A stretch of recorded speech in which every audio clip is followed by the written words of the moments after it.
रिया अपने कमरे में बैठी है, अपनी माँ के लिए एक संदेश लिख रही है। अनजाने में एक गलत नंबर पर भेज देती है। रिया अनजाने में अपनी माँ के लिए एक मैसेज गलत नंबर पर भेज देती है। मम्मी के लिए ब्रेड और अंडे लेते आना।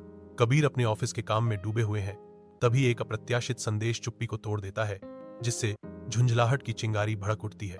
एक तीखे जवाब में कबीर कहते हैं, मैडम, मैं आपकी मम्मी का नौकर नहीं हूं, लेकिन अगर आपको रोटी चाहिए तो मैं ला दूंगा।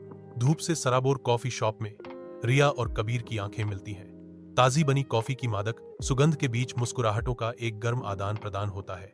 रिया की आवाज हवा में नाचती है जब वह गर्मजोशी से अभिवादन करती है।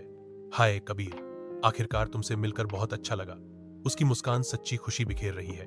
कबीर उसकी गर्मजोशी को दर्शाते हुए उसी भावना के साथ जवाब देते हैं, अरे रिया, खुशी तो मुझे हुई। उनके शब्द आरामदायक माहौल में एक कोमल धुन की तरह हैं। जैसे जैसे उनकी बातचीत आगे बढ़ती है, रिया कैफे के लाटे के लिए अपने प्यार, लेखन के प्रति अपने जुनून और अपनी बिल्ली व्हिस्कर्स के साथ अपने प्यारे जुनून को कबूल करती है। सहयोग के एक अप्रत्याशित क्षण में कबीर सहयोग का सुझाव देते हैं। उनकी आवाज आशा और उत्साह से भरी हुई है, क्योंकि वे कहते हैं, ऐसा लगता है कि हम एक ही तरंग दैर्ध्य पर हैं। पार्क के हृदय में रिया और कबीर हाथ में हाथ डाले घूमते हैं। उनकी आपस में गुंथी उंगलियां प्रेम की एक मौन कविता बुनती हैं। रिया सोचती है, उसकी आवाज एक धीमी गुनगुनाहट है। यह मजेदार है कि हमारी प्रेम कहानी कैसे शुरू हुई, है ना?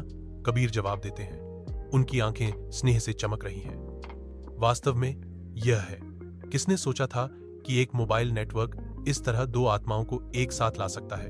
रिया सोचती है। उसकी आवाज आश्चर्य से भरी हुई है। हमारा प्यार एक आधुनिक रोमांस है जो प्रौद्योगिकी द्वारा संचालित है। कबीर ने पुष्टि की। उनका स्पर्श कोमल था और यह सबसे मजबूत संबंध है जो मेरा कभी रहा है।